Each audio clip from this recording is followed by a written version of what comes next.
morning, everybody. We'll go ahead and get started. Again, good morning. My name is Joseph Lightman Santa Cruz. I'm the Associate Director of Capital Area Asset Builders. Welcome, everyone, to the Asset Building Policy Project Symposium, hosted by CAV and the Coalition for Nonprofit Housing and Economic Development. Today, I have the privilege of being the MC for this symposium. Thank you to our great friends at New America for partnering with us and letting us use this awesome facility. Thank you to City Foundation for being an amazing supporter of our work, and also who, through the Community Progress Makers Initiative, is significantly assisting us both technically and financially to advance our asset building and financial capability work throughout the greater DC area. CAV and CNHD are spearheading the Asset Building Policy Project, which is an initiative to increase the assets, savings, and net worth of low to moderate income households of the District of Columbia through outreach, advocacy, policies, and greater public investment. While I say that we're spearheading this is really just us kickstarting the conversation, and we look forward to truly partnering with all of you to really have a collective impact. We envision today to be a dialogue about how we, jointly and collectively, can provide opportunities to low and moderate income households in the district to achieve financial security and prosperity. As you can see in the agenda in your seats, we have a good number of national and local experts to assist us with this key matter. So let's get started. But before we get going with the official agenda, I would like to plug in 3 amazing small businesses in the District of Columbia who successfully have participated and graduated from CAV's Savings IDA programs. The gentleman taking the photographs over here is Dion King from King D Photography. Dion launched his business by successfully saving and participating in our business savings program. Part of the food which was catered today is being provided by Reese's Catering Service, which is a successful IDA business owner in the Aspire to Entrepreneurship program. And lastly, hopefully you get to enjoy some of the awesome cookies of a joint client of CAV's and LADC's, El Sabor del Taco. So again, this is a great way for us to start creating wealth within the communities that we aspire to serve. First, I would like to invite a great asset building champion, Justin King, to join us from New America to provide welcoming remarks. Again, thank you all for joining us today.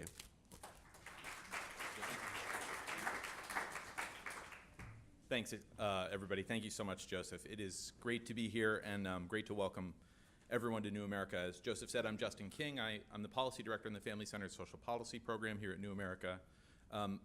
My work is really centered on working to build new tools to empower citizens, researchers, advocates, and policymakers to change public policy so that it's both more equitable and more effective. We really believe that the right place to begin building policy is by understanding the lives and needs and desires of the people that are to be impacted. So we want to work to center our experience on the marginalized and build on evidence so that we can build a social policy structure that works better for everyone.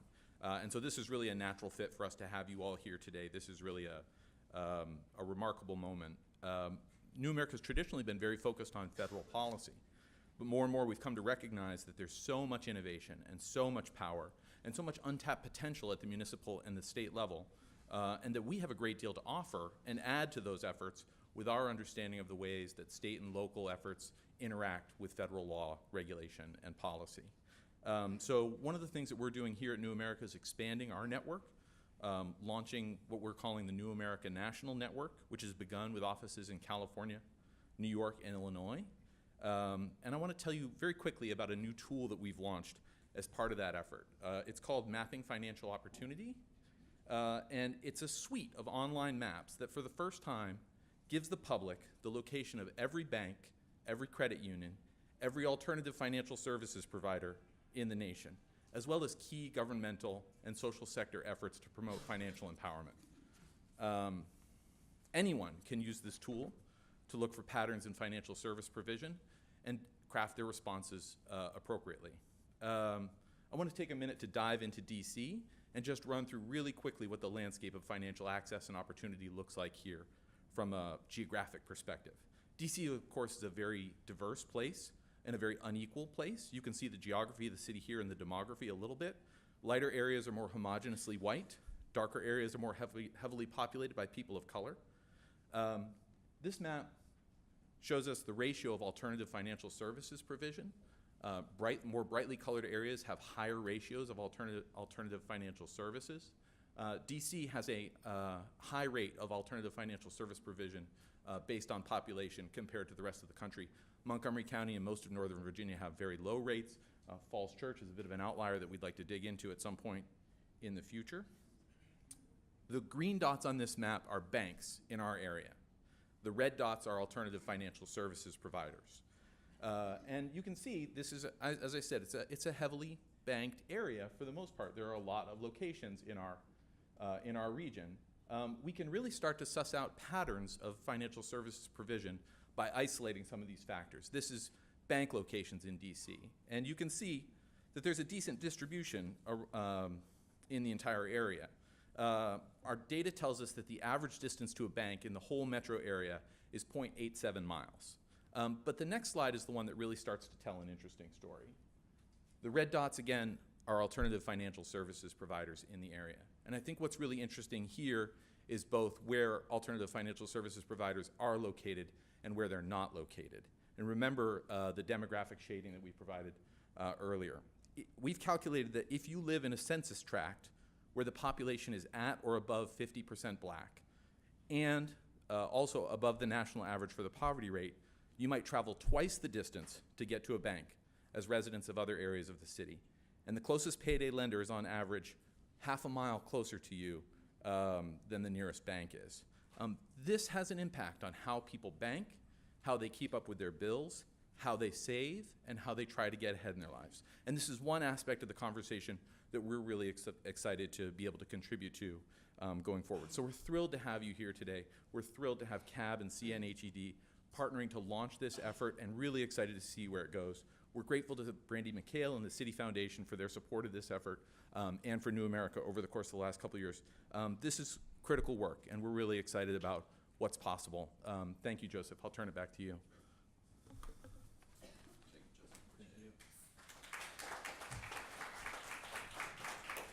Now I would like to invite two great gentlemen to join us on stage.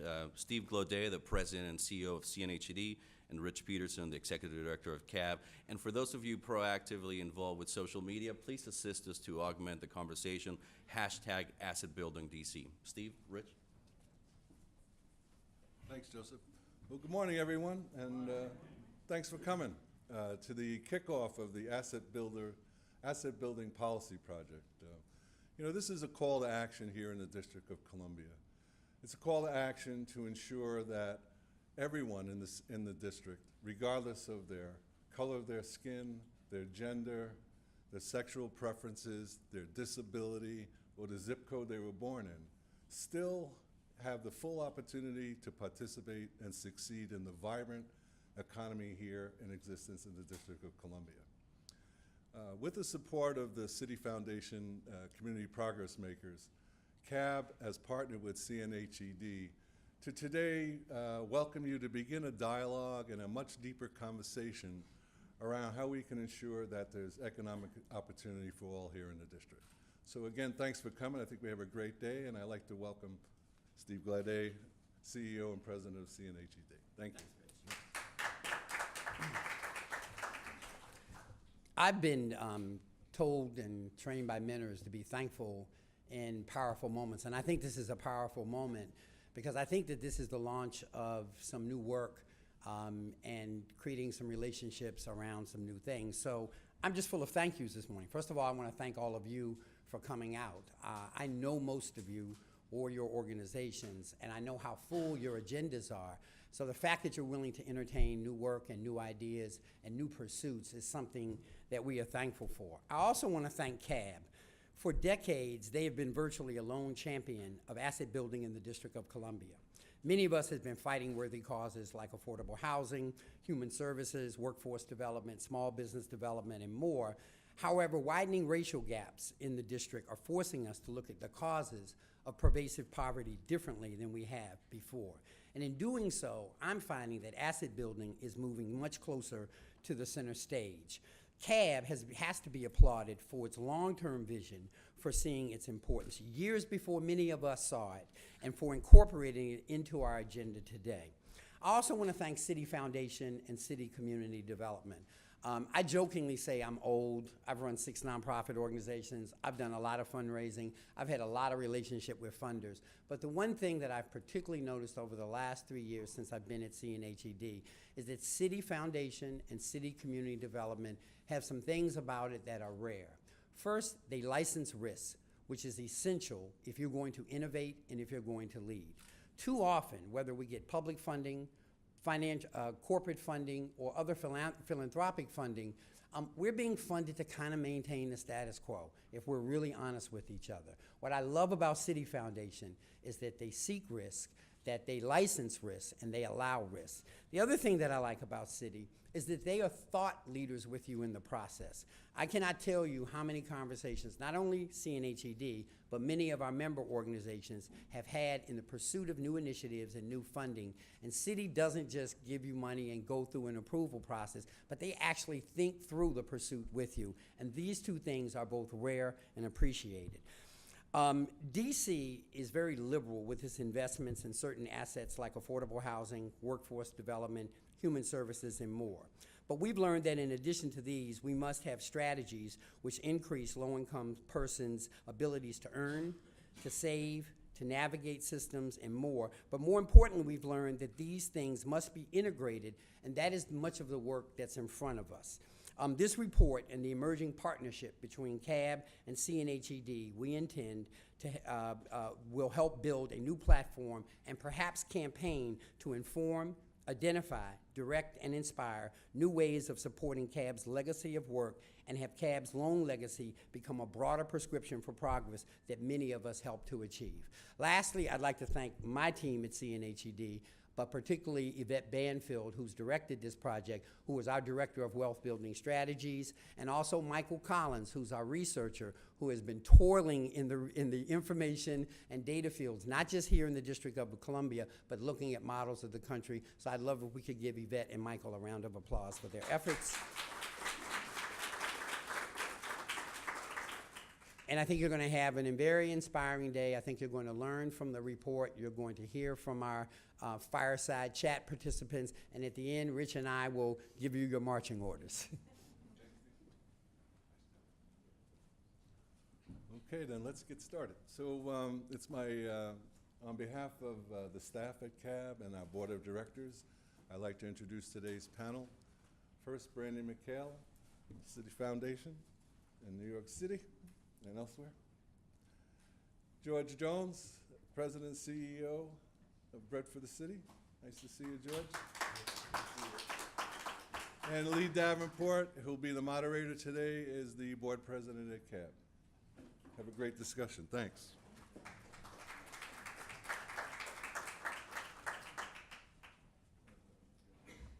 Good morning. Hi, my name is Lee Davenport. I am excited to introduce this panel, and again, like most others, thank the group for showing up. Thank you all for showing up today to listen about these really important topics. To get us started, I want to just baseline the idea of asset building as we see it in the field. Again, it's the integration of beyond the integration of services. What is asset building kind of at its core value? And to me and to a lot of folks, asset building is an integrated set of policies, programs, organizations, both across all sectors, private sector, the public sector, nonprofits that play the role between and fill the gaps between those two efforts to improve the financial security and the safety, the future of individuals, households, and families as they navigate some really complex challenges. As this mic is really loud. I think for us, we're going to get started today on, at least for questions, I'm going to play a light role of moderator between the two panelists.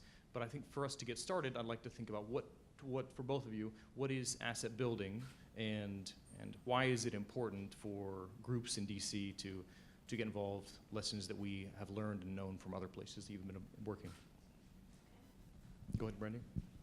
So first, let me say thank you for the really kind words in the introduction, and for the chance to be here today. It's really, other than getting out actually to do site visits and be in the community and meet the people that you work with every day, the chance to be here with all of you, and while I'm sitting up on the dais, this is a chance for me to hear from you as well and from our my colleagues and learn. So thank you for that opportunity. And I'll just say that, yes, we take risk, but I'm going to tell you the real secret why. We don't have the answers. I actually don't think any of the funders have the answers. And I think the mistake we make in philanthropy is that we expect our grantees to have the answers. I think that's the wrong model. What we're trying to do is invest in organizations to ask the questions and make sure that you have the resources to be out there, to be asking the questions and to highlighting why is this the way that it is. For us, that's really at the heart of driving social and economic change. And so we thank you for asking those questions and raising and amplifying our collective voice. So for me, asset building, and I've been involved in the field for quite a long time. I've been a program officer. I've served on numerous boards. I now our foundation. This is a core pillar of work that we do. You know, yes, it's about building people's financial capabilities and being able to measure both what they know and their financial behaviors. Yes, it's about being able to measure how much savings people have. Are they increasing their savings? Are they lowering their debt? Yes, you know, what long-term financial assets do people have? Are they able to own a home, start a business, invest in their own education? All those things are important. But why do they really matter? And what is really, I think, underlying and connects all the things that we work on is the asset effect. What is the effect of having assets and a sense of control over your financial future? To me, that is absolutely linked with hope and optimism. And as a grant maker, I look back, and I've been doing this, you know, for 2 decades, and I say, what is going on? Is our work really making a difference? And what I see is happening is we are in the asset building field getting much better at driving those hard measurable outcomes. But the forces around us and the trends within which we're working are making it really difficult to translate those measurable gains and to make sure that we're still driving hope and optimism in the communities that we're looking to serve. Inequality is growing. The effect of race and whether it's unintended or intended bias is higher, I think, than it has ever been in our communities. And frankly, I'm concerned. We have a big focus at the foundation working with young people. And what really keeps me up at night are the young people who just don't feel that they're going to have anything better than their parents may have had. So for me, asset building is about a way to create that spark, that optimism and that hope for the future, that I have control over my future and things are going to go up and things are going to go down, but I have that, I don't feel powerless or hopeless. Thank you for that. For a relative newbie to the field, right? So thank you, George, for joining us. To you, how do you see asset building in your work in DC? Well, I'm not even sure I'm a newbie in the field, actually. At Breadth of the City, we probably, operate at a space that isn't very much about assets, although I think we aspire to help our communities, gain a measure of asset development and that kind of thing. But the truth of the matter is we're what some groups oftentimes call a safety net organization. And really our business is to help people literally keep their heads above water. And so when Steve invited me to join here, I mentioned I'm not sure we are in the same space as sort of the narrative of today's talk is all about. But I will say that this issue of, I'm glad you raised this issue of race and its impact. One of the things that the space that we are in, that I'm glad to see that it's in this space today, is this question about racial justice and racial equity as it relates to the economic status of people in Washington, D.C. and across the country. I mean, I don't have to repeat the numbers because I heard them alluded to earlier, but the disparities that show up in every socioeconomic index in this city and in this country really have a racial slant to them, and people of color are so disproportionately affected by whether it's income or education or criminal justice or health care or you name the index, and people of color are doing 2 to 3 times worse than people who identify as white. And that's a big issue, and I think, as you just alluded to this, I think we have to really get to the place in Breath of the City, I've been on the soapbox about we have to get to the place where we're talking about that as being the reason we're stuck in all of these things. I'll tell a story and then I'll sort of get off the soapbox, but yesterday I was meeting with the chairman of the city council, and I sent him with a coalition of people who have been working on racial equity in the city. And we had done a testimony a few weeks ago, or maybe a couple of months ago, where we met with him on the public record to say that we think it's race that's driving poverty in the city. In short, that was our message, and racism that's driving poverty in the city. And even though he said at the time, I'm not quite sure what you guys are talking about, but I'm interested in figuring out what you're talking about. So he invited us to a meeting that took place yesterday. And there were 4 of us who have been sort of a part of a coalition that's trying to push this message that we have to figure out how to resolve racism if we're ever going to fix these socioeconomic problems.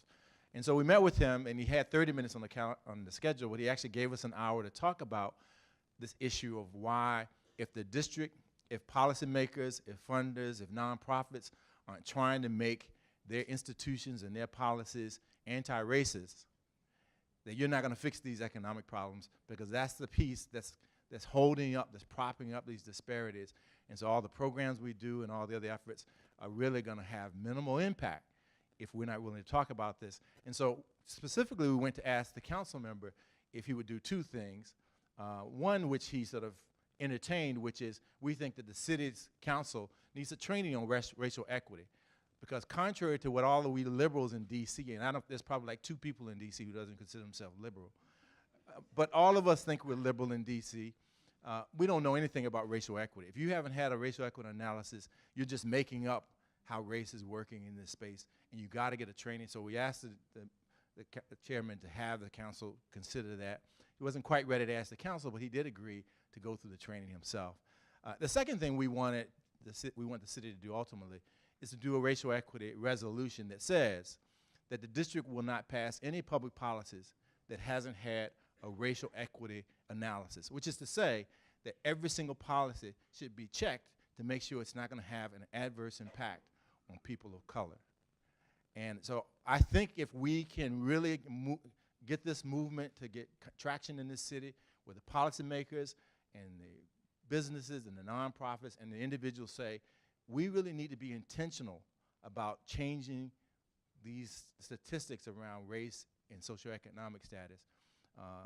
We need to do that, and if we don't, I feel like we're just going to be spinning our wheels, and Breath of the City will be in business forever, and we'll have thousands of people every month, as we do now, coming to get groceries and trying to get free health care and looking for free legal services. Nothing wrong with that. We've got 100 employees who do that every day. It's God's work, and God bless them for doing it.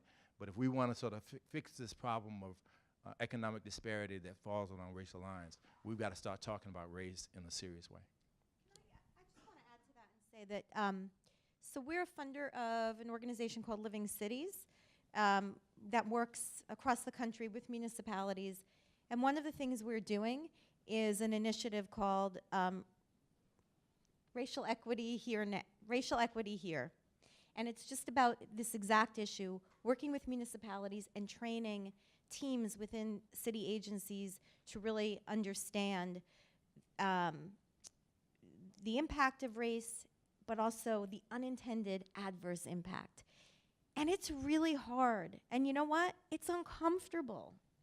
But when we hear the data that over the past 30 years, the average wealth of white families has grown by 84%. That's 1.2 times higher than Latino families and 3 times the rate of African Americans. And we layer that on top of the demographic changes that are happening in this country, we are in for a huge disaster. And we're not talking like, oh, you know, it'll happen some other time. We're talking about in our own lifetime. And so for those of us that work in this space, and what I would say is, we have to get comfortable with being uncomfortable, because otherwise we're going to continue. We have great social safety net programs. We know how to not let people fall, but we've really got to get at the root causes and really figure out some of the systemic changes. They're great comments. For me, I also relate some of these comments back to the maps that Justin showed earlier, how we see what we know about wards 5, 7, and 8, where we know where people live. We know the concentration of folks who declare race and where their neighborhoods are. And then we see it's almost as you didn't even have to know that by looking at the maps of knowing where alternative financial services are, where access to banking is, or mainstream banking, where access to healthy foods are, for example. I started this working at the food bank for New York City, and from there it was an issue of how do we overlay food banks and pantries with access to fresh foods and then access to food stamp benefits or the entitlement programs. And it was always divided by neighborhoods where we knew the color of your skin likely determined the level of services that we would provide. It was just an inherent part of our equation, right? So as we think about asset building and the progression of benefits or tax services or banking services, credit loan services, financial education, I just want you guys for a minute to remember that we're at a fireside chat, right? And so this is a big fire. So kind of look at your partner or the person next to you, probably the person you don't know, and just introduce yourself, say 10 words or so about the kind of asset building program that you may be already doing, right? So take your time now. This is the point at which you're going to turn left or right.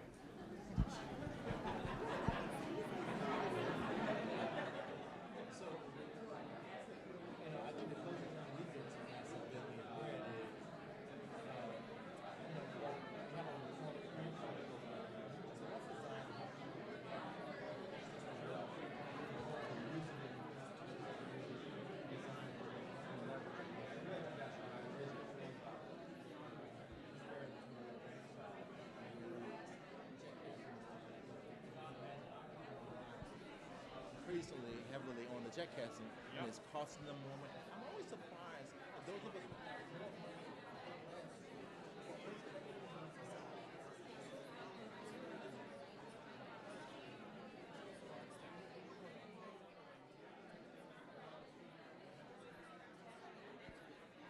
I wouldn't. It's crazy, right? All right, so thanks everybody for saying hi. You've had your 10 words. We're gonna bring it back together. You guys ready? So exciting, so exciting. Clap once if you can hear me. Clap once if you can hear me. All right, clap once if you can hear me. So just for 2 seconds, because I'm already standing and I prefer to stand anyway. If you found something that you thought you were doing or you are doing in asset building, raise your hand. Raise your hand if you are doing something that you might consider asset building. All right, so just give me an example. Somebody who's doing something in asset building. Somebody who's doing something. What is it? What are you doing, Michelle?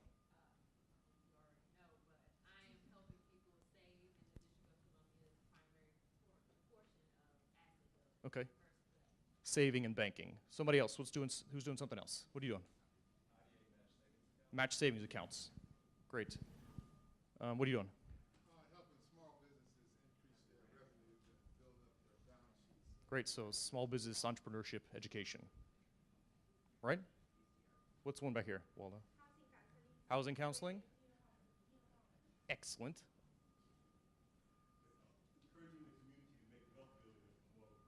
Okay, so the broad outreach of can we promote encourage wealth building. So if one of those categories, if you do or do something like that, raise your hand.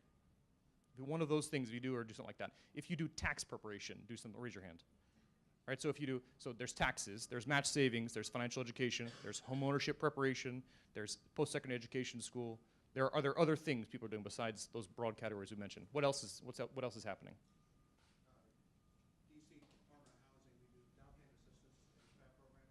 Down payment assistance, yeah. All right, so if you didn't think you were doing asset building before, you're in a room full of experts, right? That's the best part. Is it so again, if you do anything like that, then you know you are. If you do nothing like what you just said, raise your hand. Nothing like what we just said, raise your hand. So it's a handful, right? 3 or 4, the brave people who say that. And so raise your hand again if you do nothing like that, raise your hand. So we're going to talk about next is the process of coalition building. The people who just raised their hand, take a look at them because they're the ones who are going to be your partners, right? They are your distribution partners for your programs, and these are your new, because they're interested, they're here, they're ready to talk to you about it. And so that's what we're gonna talk about now. I think it's just, I'll sit down, but thanks again for that.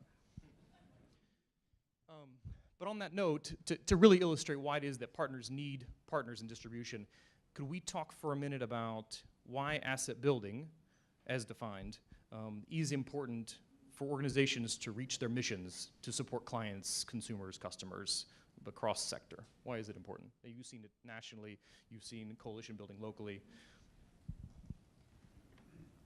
So we just underwrote a piece of research called the Financial Diaries that tracked 200 plus families over an 18-month period, where a field worker went to visit the family once every 2 weeks and sat down with them to talk about what happened in their financial lives over the past 2 weeks. This is a pretty massive undertaking. I can't imagine. I don't even have time to like go out with my girlfriends for like a drink. Like having somebody come over once every 2 weeks and like, you know, and talk about these things. But we did it to try to uncover how is it that people cope? How is it that they're really surviving? What really happens? I'm gonna get to your question, Lee. But I bring it up because there's something really important that is happening, which is that this cohort of families, not all of them are actually fall below the definition of low income. Majority of the families, in fact, 80%, I may be getting this slightly wrong, so you can go to the website and fact check me, but you'll get the gist. More than 60% of the families in the study that on an annual basis did not qualify as low income had 3 or more months of the year where their income dropped to a point where actually they were living below the poverty line. And so we have this new definition of households in America that are, I refer to them as they're sometimes poor. So this idea of, we've got to begin to think about really persistent poverty, families that are really at the first step of the rung of the ladder and need those support services and need a place to go and need a place that they can trust to get sort of the advice and the services, whether it's the short-term emergency services or begin that conversation about how do you then begin to invest and take that next step on so that you can move up. It's a longer process. But now all of a sudden we've got a lot of families in this country and in neighborhoods who don't necessarily see themselves as George's clients. They may not walk in to your organization to receive those types of services. They are also in distress and living with a set of challenges that has a real impact on our local economies. And so one of the things I just wanted to point out is when we think about support in this study, one of the things that was so eye-opening for me was to understand how important communities are and in supporting households that are in distress. Communities being religious organizations, family members, friends in neighborhoods. The stories in this book about the childcare webs that are developed, like what women do, like who they're leaving their kids with, to try to figure it out. They don't want to lose their job, somebody's sick, where am I gonna go? I'm gonna call this one, I'm gonna call that one. I don't wanna underestimate how incredibly important that community support is, and it's a really important piece. But I'm gonna park that to the side because the question really was then, so when how do we think about delivering services? That's one piece, and I don't think the world of philanthropy has actually kind of figured that out. How do you support that and enable that? But we have figured out is how do you invest in organizations that can integrate services? And I think why you have to think about asset building issues, no matter what kind of a program you're running, is because money sort of comes up, but it's tied and connected to all these other things. So you have a health problem, you got a money problem. You got a money problem, I bet you got a health problem because of it. You have, you're challenged, so many families will give up paying, and one of the things we found in the Financial Diaries, families will give up paying every single bill to make sure that they can support their child to go to school. Again, education is a financial challenge. So these things are connected. The way we tend to work, though, in the nonprofit community is we tend to work in silos. And we've got different fields and different words and different terminology. And so I think we're learning how to integrate, how to build services on top of one another. And we're doing well with that delivery integration. But what I would really love to see us do is also think about integration of message and purpose and goal, and come together to say, we actually have the same exact, we're going for the same finish line. So that was wonderful because it sort of captures my thinking about this. Although one of the things I've been thinking, I like to think about in this sort of field of equity and justice is, oddly enough, is this notion of paradox. And so I'm going to say something that has a paradox to it. One is, yes, coalitions are important and working together better is important, and yet, in a lot of ways, our coalitions are really just more programs. And they're important, but I think that the paradox is that whereas like bread for the city needs to be there. There's 5,000 households who come to us every month, and they might not eat, or they might miss some meals, or they might not have access to health care. Those are real things. People really need those. But they also imply, too often to funders and everything, that this is a way out of poverty.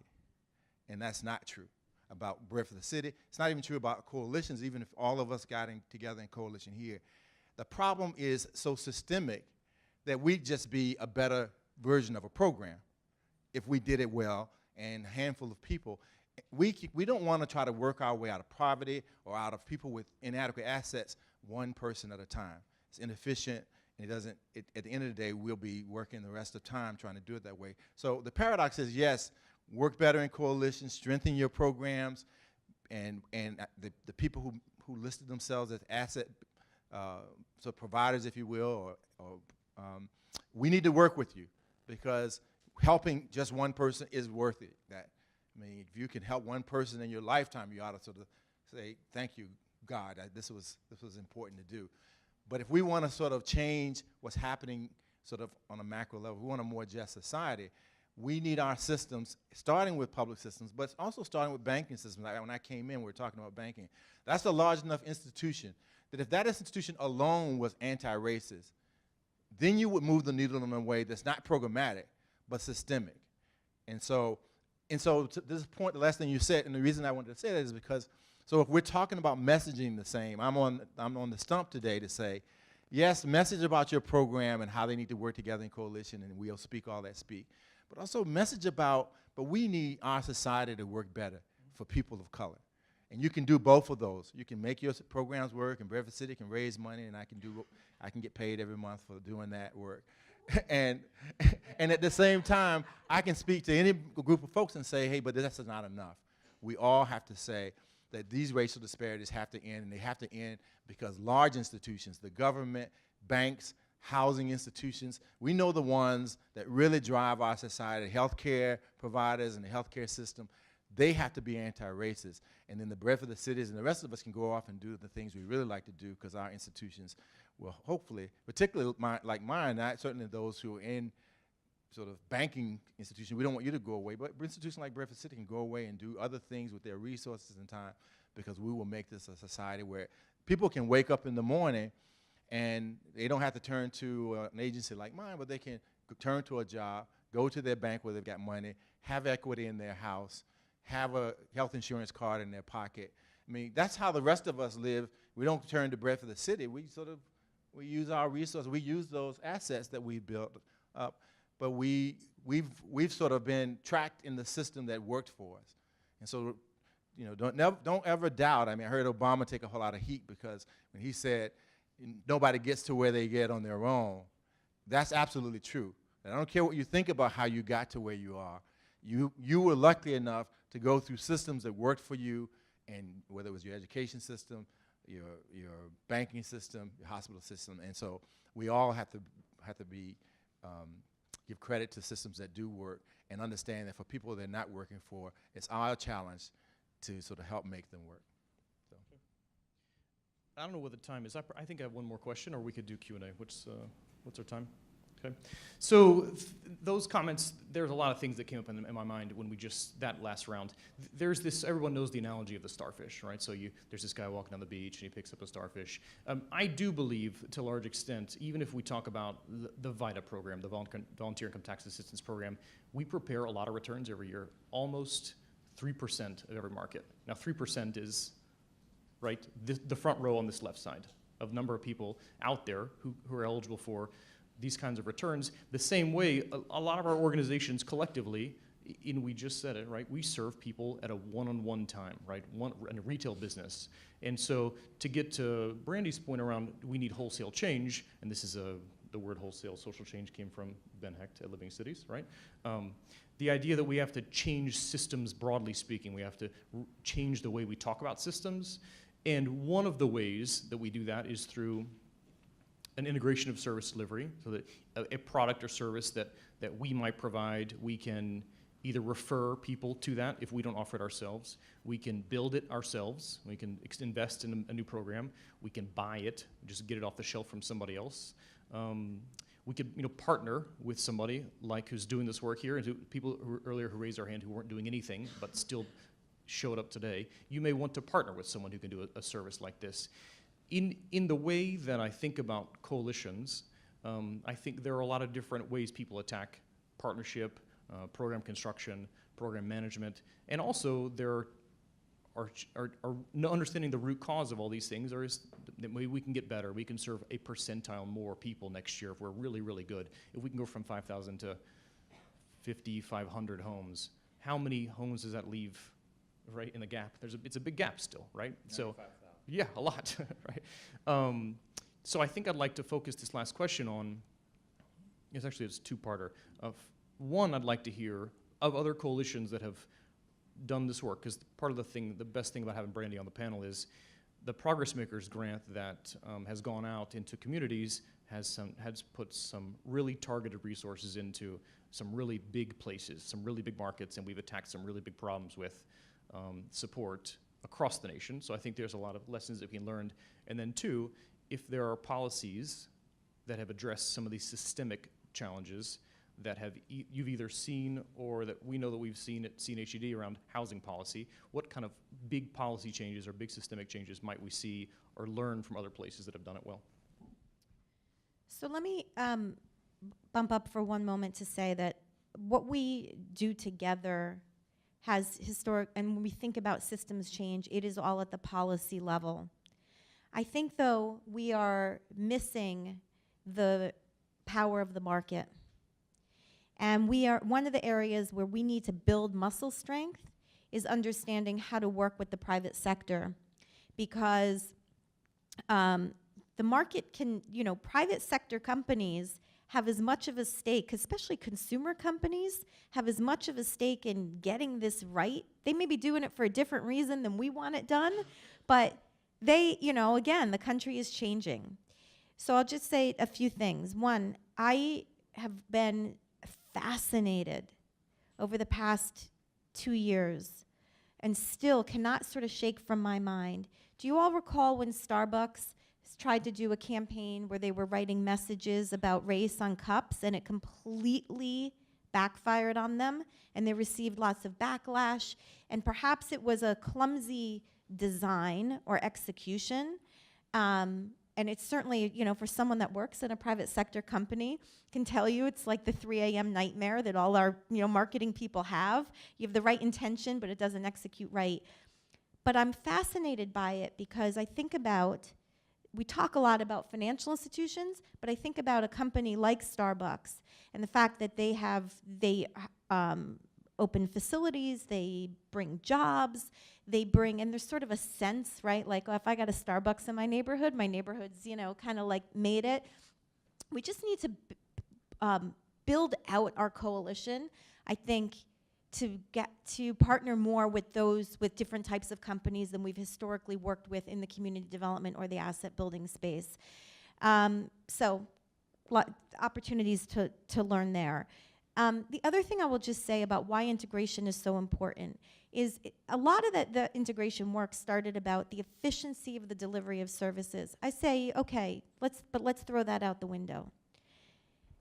what every good consumer goods company knows is it's actually not about the product, it's about the consumer. It's about the people. And people don't, listen, I'm gonna take my professional hat off and just say, you know, as a working mother of 3, I make some choices that maybe aren't the best in my financial interest. But you know what? I got 3 kids, I'm lugging them around. I work for a bank. Guess what? Sometimes when I need that $20, I go to don't anybody tell anybody at Citi. Sometimes I don't go to that Citibank ATM.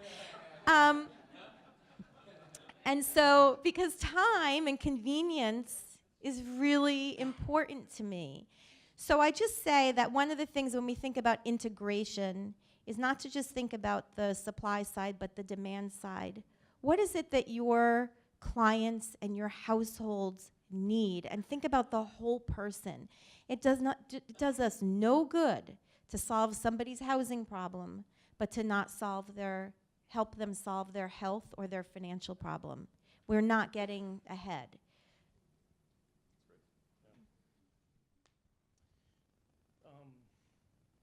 I think if we have time, we'd take a couple questions. Are there questions? Are there questions? Are there any answers out there? Yeah.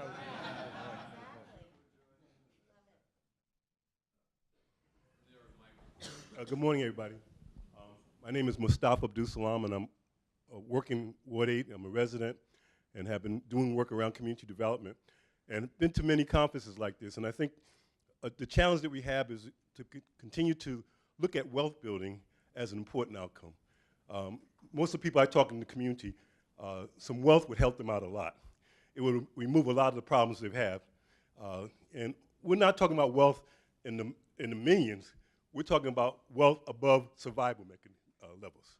You know, wealth to be able to do the things that allow you to have the freedom and flexibility for your children. And the disconnect is that we have public policies, racism, that doesn't allow that. So no matter what you do as an individual, you're stymied. So we need to get to the point, and I agree with the panelists, to make racism a large part of the discussion around the limitations and the access to resources, but also understand that communities need capacity building. They need resources and the capacity to do for themselves and to be able to compete with others in the communities and in the cities.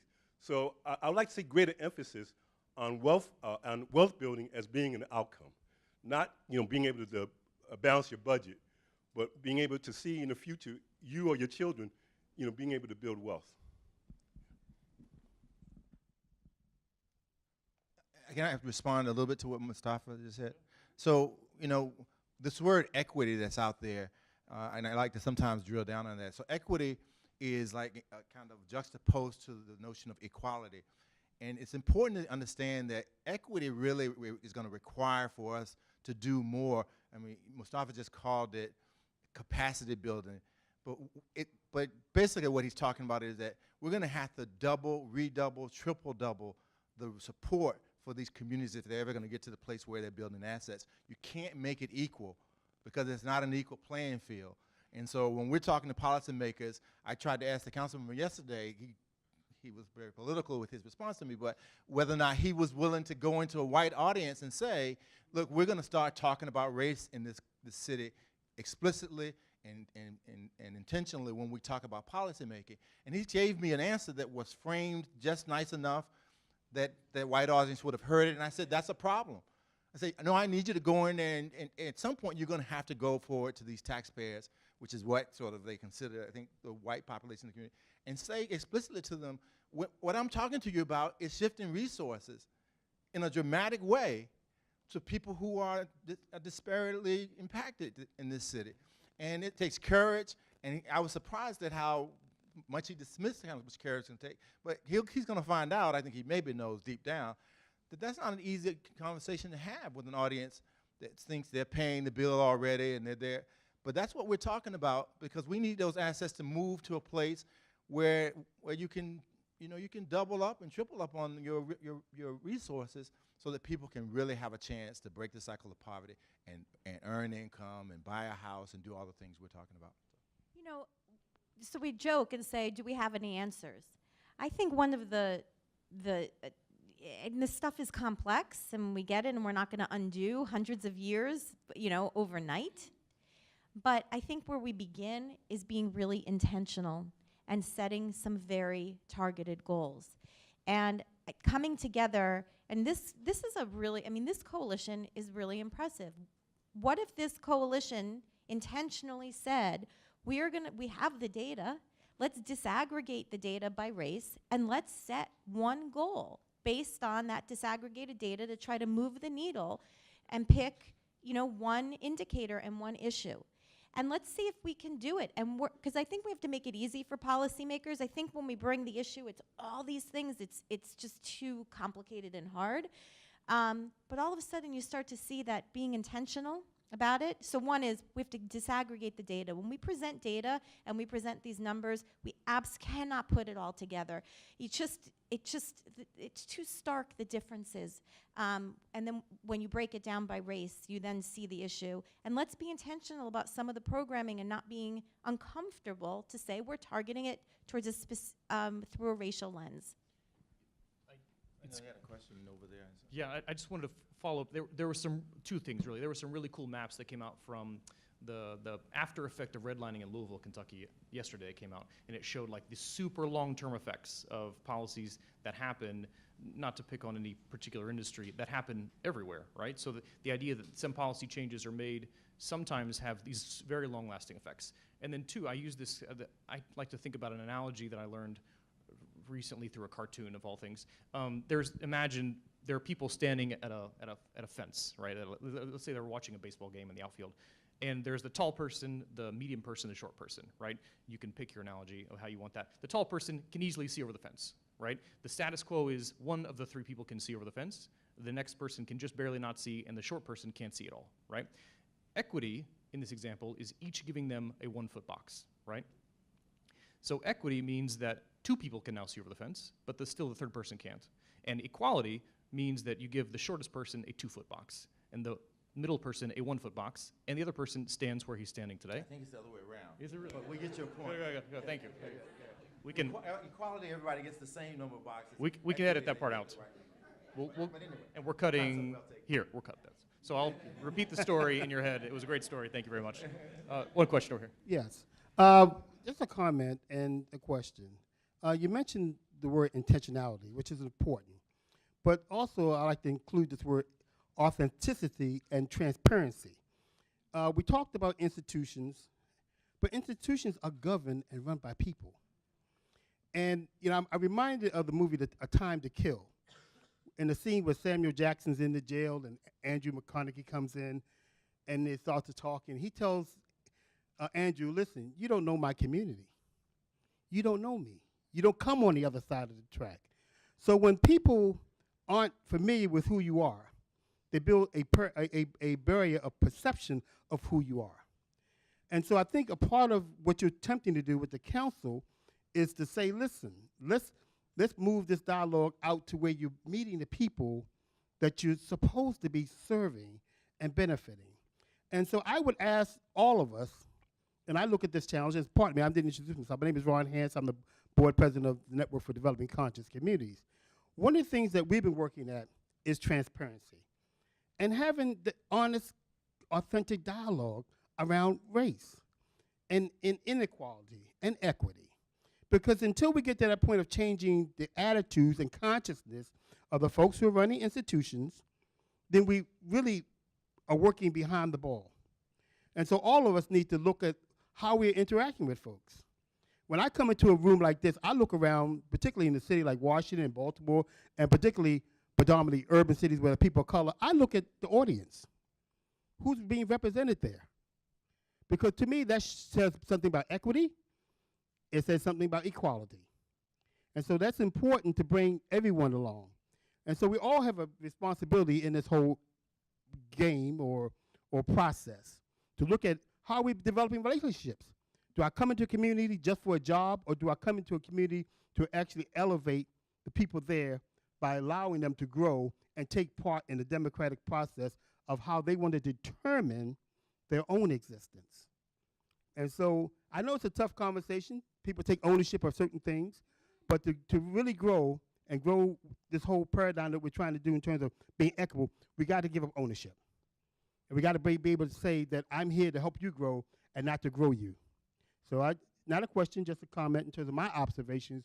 As I've been in this industry over 30-some years, I'm just saddened by the where we were in 1980 and then where we are today. And I've seen some changes, but they've been minuscule in terms of where I thought we would be 30 years ago. Thank you.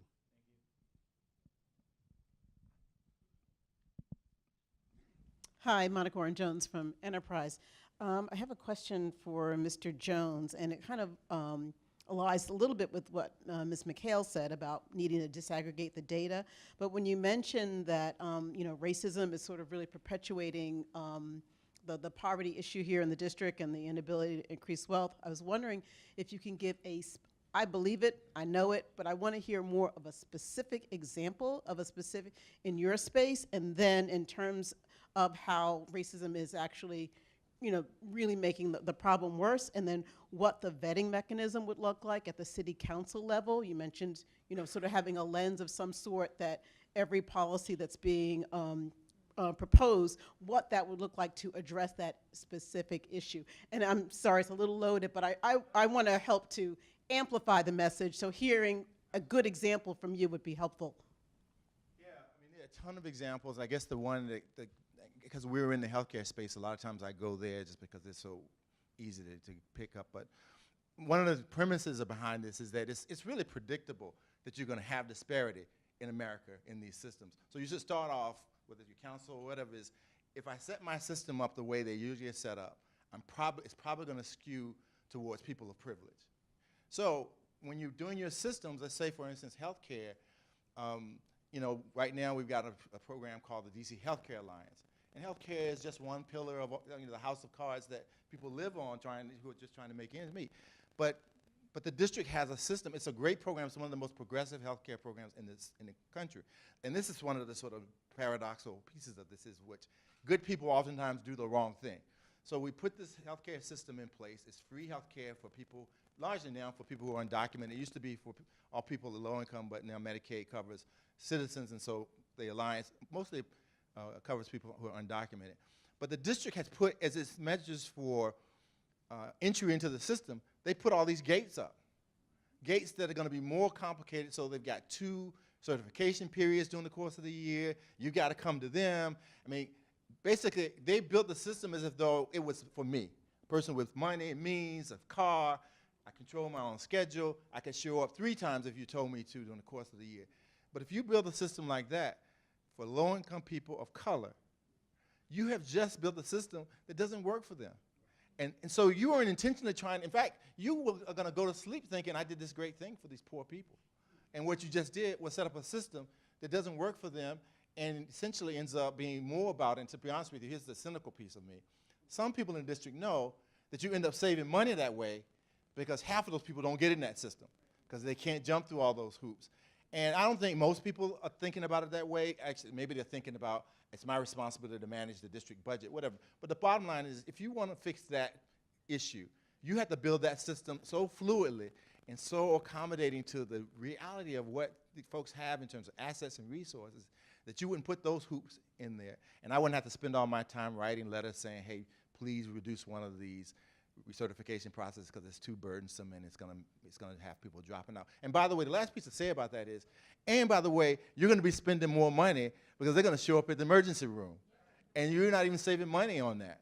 And the district, by the way, knows, and what's crazy about it is, the district knows that they're spending too much money in the emergency room. And yet they still put that system. And so that's why you've gotta go through an analysis, because the way you think, most of us think about setting rules. We're like a place of rules and regulations.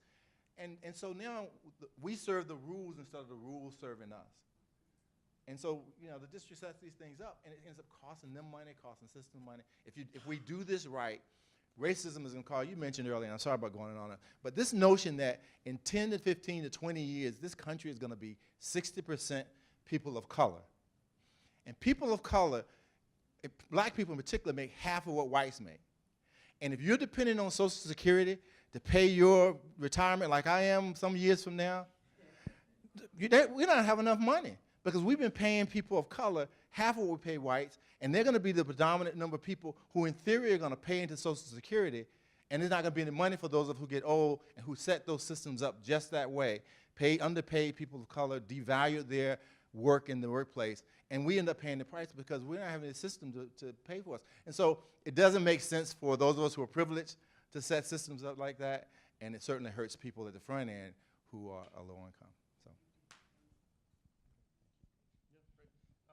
On that note, we're going to transition to the next piece of it. I really want to appreciate everyone who's stuck in their seats for this duration, and we have just a short bit program ahead of us, so thank you so much. Thank you.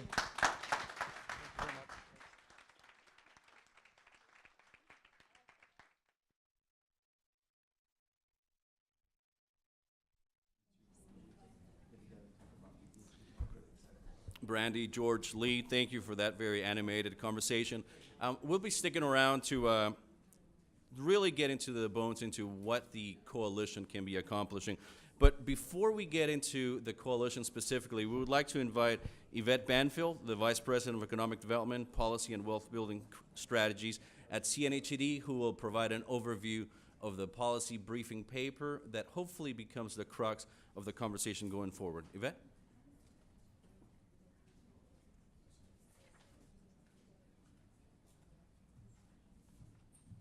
Hi, everyone. Welcome. So I'm delighted to see some new and familiar faces here today joining us. Myself situated.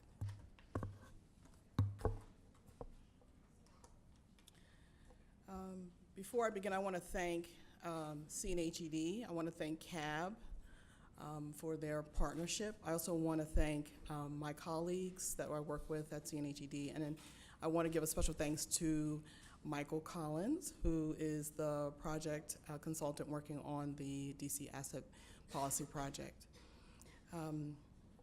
For some of you in the audience, the issue of asset building and financial insecurity is new, but for many of you, this issue is a labor of love. Many of you have been working on this issue for quite some time. Your organizations have been working to help district residents to gain a more stable footing in their journey towards becoming financially secure. Today is an opportunity for us to begin to elevate the issue of financial insecurity and to broaden the tent so that we can include others that are maybe on the margins or maybe not familiar with this effort or this initiative, that effort that's taking place around the country, and that we're trying to start here in the district. And we want to ensure that we're working collectively around some strategies and approaches that best suit the District of Columbia. But first, I want to just talk a little bit about the project. It's already been mentioned, so I'm just going to give some highlights about the project. I'm going to encourage you, if you haven't picked up the paper, that you take the paper with you and read it.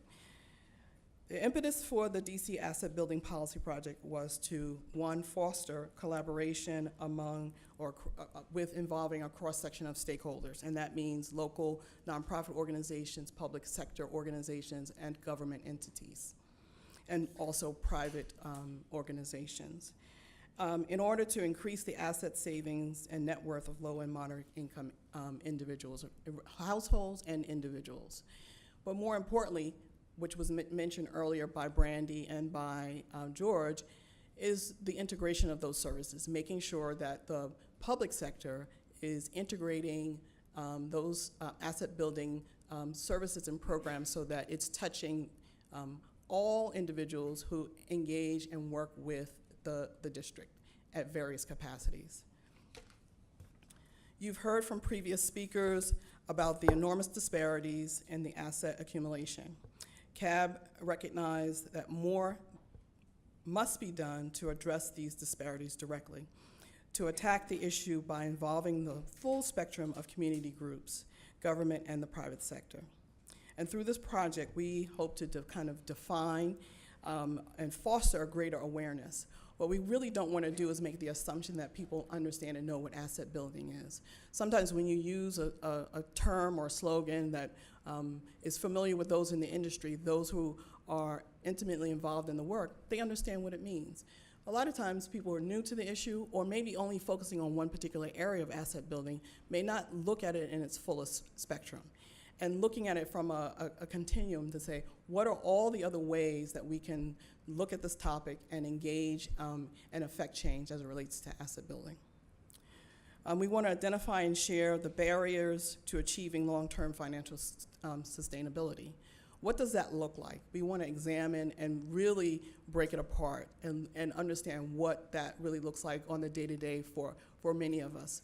A lot of times we read about it in a paper or a report, but when a family is impacted by it, it can devastate a family, it can devastate children, it can create trauma in the lives of young people.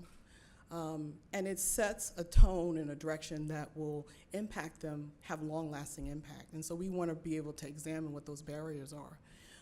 I recall one example. I was at a meeting, actually at Councilmember Silverman's office, and someone was talking about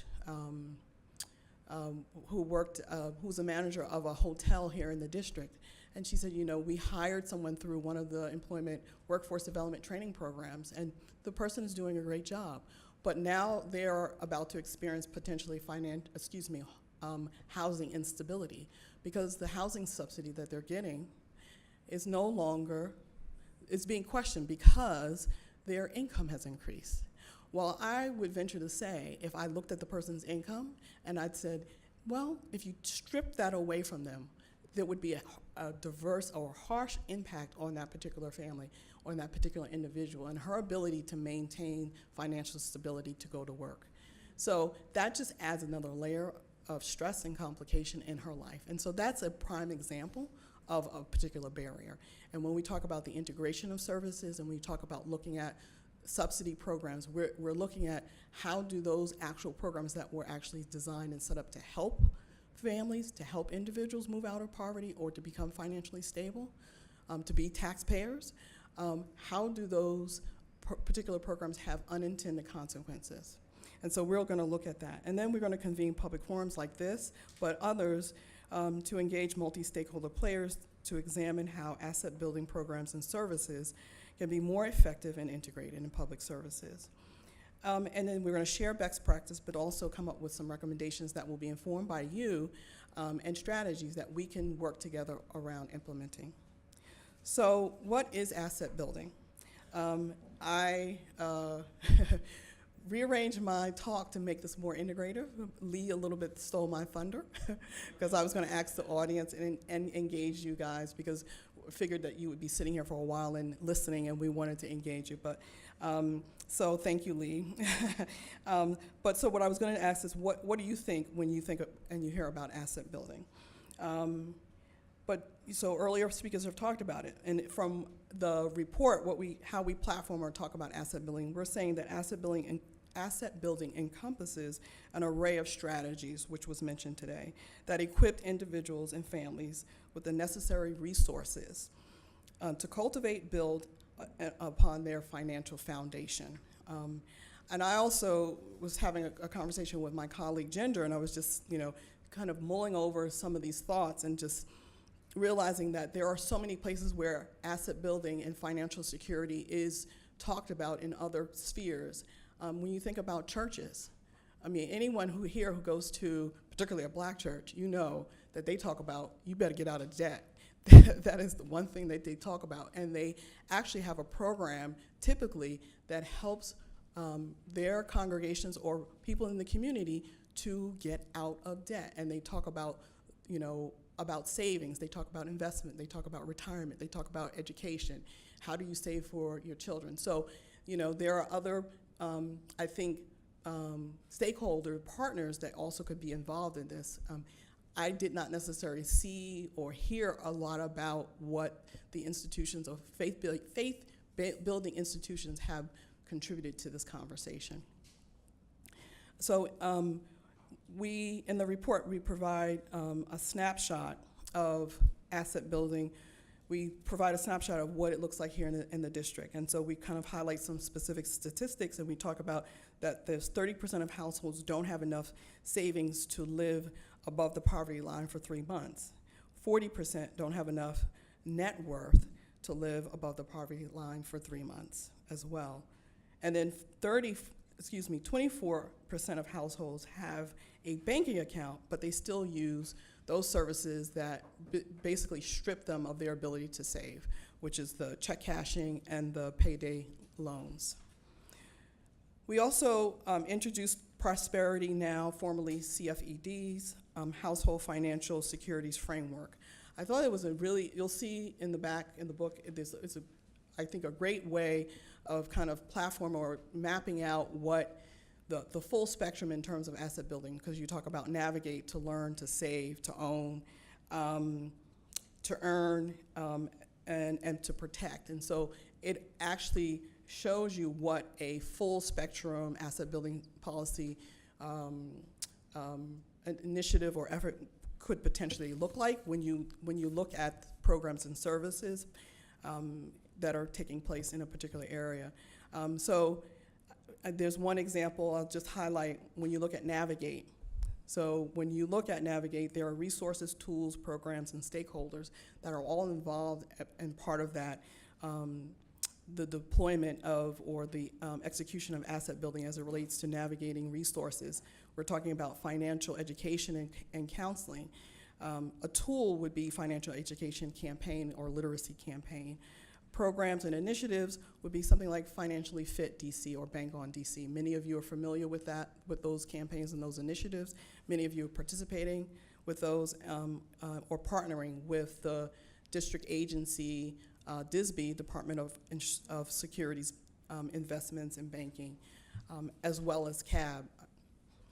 So this is a framework to look at, and I think it helps to just for people to recognize all the variations in which asset building fits. Then finally in the paper, what we do is we explore national approaches. So Michael conducted a number of interviews with a whole host of organizations, both phone interviews and looking online, really to just get a better understanding and handle about how people are actually approaching and attacking this work. Because there are so many different ways that you can come at this work. And so what we do is we kind of distill down three things that I think that are important when we talk about approaches. The approaches facilitate knowledge sharing among a cross-section of stakeholders. It implements education and marketing campaigns. And so a lot of that is about making sure that everyone knows and understands and is all on the same page. And we're speaking with one voice, as it was talked about earlier. And then supporting policy and advocacy efforts. That is really essential to moving the needle, to be able to change the policies and advocate and make sure that you're not just bringing along organizations, but you're also involving the people who are actually affected by well-intended programs and initiatives that may have a backlash on their lives. And so they're broken into two primary categories. What Michael discovered is that there's a government focus effort or initiatives that are driven by government, and then there are non-government focused. And so the government focused initiatives would be an example, like for example, in New York, where we have the former mayor, Bloomberg, who created the whole system of financial empowerment centers. There are 22 empowerment centers in New York City where someone can go in and really get free assistance to help them, a whole cadre of supports and assistance around financial empowerment. And so that is one good example. It's a model in the nation. And then when we look at non-governmental focused programs, there are organizations, for example, the Florida Prosperity Partnership, which is a statewide initiative in Florida. And it's an organization, it's a nonprofit organization. And that's an example of an organization outside of district government that either has built a coalition that is involving a cross-section of stakeholders, both public, private, nonprofit stakeholders. And they have developed a clear agenda that they've come up with collectively. So it's not necessarily the government necessarily dictating or managing the process. You'll read in the report, there are some differences and variations between all of these strategies and approaches. A lot of it has to do with who manages it. Some of the issues has to do with funding. Funding is a critical thing in terms of supporting and making sure that initiative has a staying power, like an asset building. And that is really vital, I think, across the board. And so I encourage you to kind of delve into the report and look at what those various strategies look like, and read the examples that we provide. So what I'd like to do is to encourage you again to read and learn more about the approaches. And if you haven't gotten a copy, please pick it up. But what I also want to kind of highlight is that this is the first event or convening. We plan to organize others. We want to engage you. We want you to be a part of what we think will be a movement here in the District of Columbia. If you are interested, and we hope that you are, there's a card in your seat. We hope that you'll fill it out, and you'll leave it with one of a CNHED representative that will be standing at the door to collect these. It is vitally important, based on the things that we heard today, that we act, and we can only act if we act decisively and if we act collectively. And I think that if we do that, and we have clear directions and a clear guiding post, that we can affect change here in the district, not just in the communities, but also within district government at the policy level. So I want to just thank you for joining us, and I'm going to turn it over to, actually, I want to find out if anybody has any questions first. And I will probably direct many of the questions, if you do, towards Michael to give him some spotlight on Michael. Yes? I have a question with regards to how these approaches are, in UI's words, crossing stakeholder groups. Who is, or when are there plans to inform younger people, the youth, and the up-and-coming workforce? Oh, I hate these things. Again, my question is, with regards to you all having initiatives and ideas and things that you're doing across stakeholder groups, when are you going to focus some of your attention on younger people, the youth, who are the up-and-coming workforce individuals, the people who are going to essentially be making the money so that our economy stands, even though we fail? But how are we informing younger people what asset building and wealth opportunities and financial freedoms and things of that nature, what they are?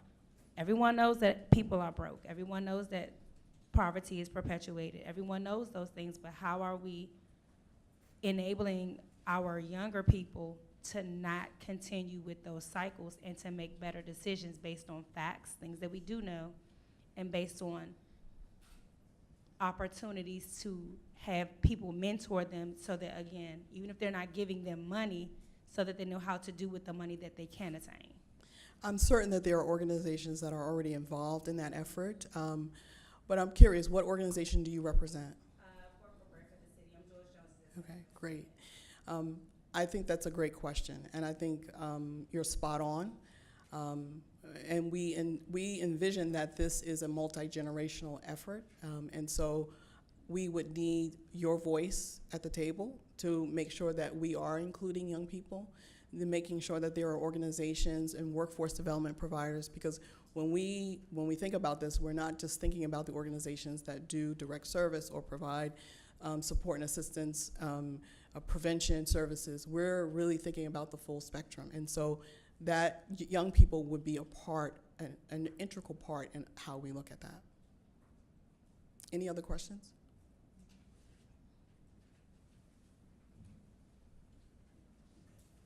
So if not, I'm gonna turn it over to Rich for the call to action.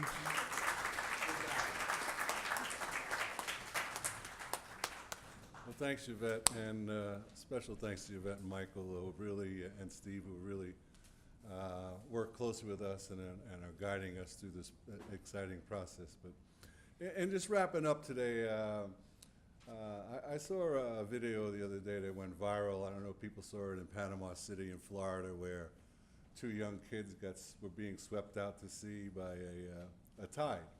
And mom went in and she got stuck in it, and dad went in and he got stuck in it, and they were going out to sea. And then 3 or 4 people started saying, we need to build a link.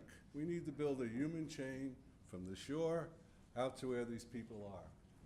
So 5 people started. Next thing you know, there were 10 people. Next thing you know, so wound up to about 70 people linked, arm in arm, pulling this family back in. And this is really kind of what we're talking about today. This cannot just be a CAB initiative or a CNHED initiative. This needs to be an initiative of all of us, where we're linked with one another for the benefits of our constituents. So I really encourage you, and hopefully you'll join us in this effort to achieve some great things for the residents of the district. And with that, Steve will wrap up things for the day. Thanks, Steve. All right. So it kind of comes down to the practical things of why this, why you, and what's next. And so this is a policy project. And in thinking about how we pursue and even why we pursue this at a policy level, I'm reminded of a long time ago when I left a nonprofit to go work for the U.S. Department of Housing and Urban Development. And one of my friends said, well, you've been out doing this direct service and you've been building the capacity of nonprofits. Why are you going into the federal government? And I didn't really have an answer because I don't know why I went. It was a job offer. It was time to do something next in my career. But I didn't realize I was shifting from building capacity and doing direct service into policy. So I thought about it. And weeks later, I came back to my friend. I said, I figured out why I went. And he said, why? And I said, once every 8 months, I will be in a meeting, I will win an argument, and I will help millions of people that I never meet.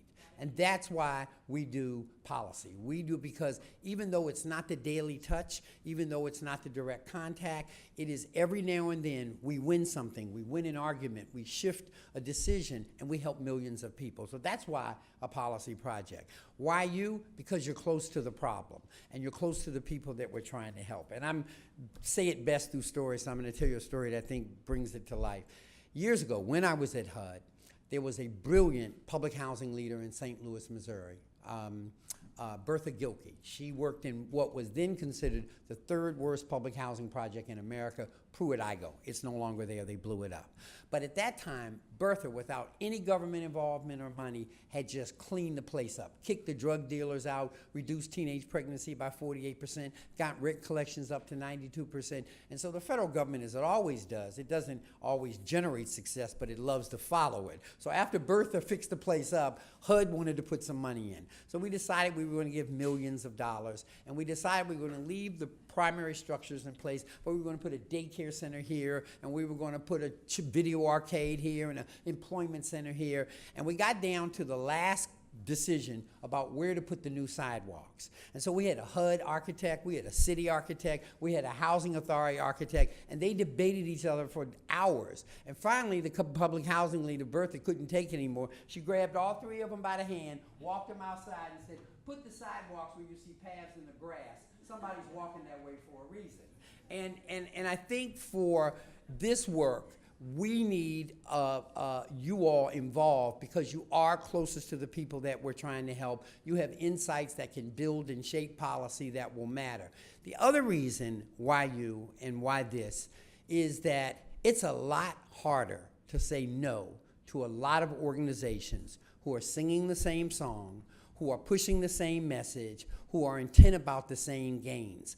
If we work in isolation, I promise you, we will be easy to dismiss, no matter how brilliant what we come up with is. And so the idea of building a coalition to pursue policy is that policy can have great impact, and as a coalition, we'll be a stronger force in doing this. But there's one last reason about why to do this, and I know this from the last 3 years of work that I've done in housing and economic development and small business. Without taking on this issue for the individuals we're trying to help, everything that every one of you do in this audience, including us, so I'll start with me, is marginalized and it's minimized. If we've gotten the city to put $480 million into the Housing Production Trust Fund in the last 5 years. And that is the largest investment in an affordable housing program per capita in the United States. But yet I know if we don't take on the issue of assets for these individuals, we'll have someone who's at 40% of AMI today, and 10 years from now, they'll be at 40% of AMI, relying on the same public subsidy that they did 10 years earlier, and we can't allow that. We're better than that. So I encourage you, I implore you to work with us. Lastly, what's next? What we want to do is begin to platform a broader understanding of asset and asset building here in the District of Columbia. We want to explore with you ways to integrate that work into your organization and the work that we represent on your behalf, and to work closely with CAB in building, and maybe it's what Brandy said, finding that one thing that we pursue and win, and using that thing to launch and broaden people's understanding and appreciation of not only the issue, but the possibilities around it as well. So you will hear from CAB and I about next steps, CAB and us about next steps, and we will make those next steps practical and realizable and aspirational all at the same time. Thank you very much.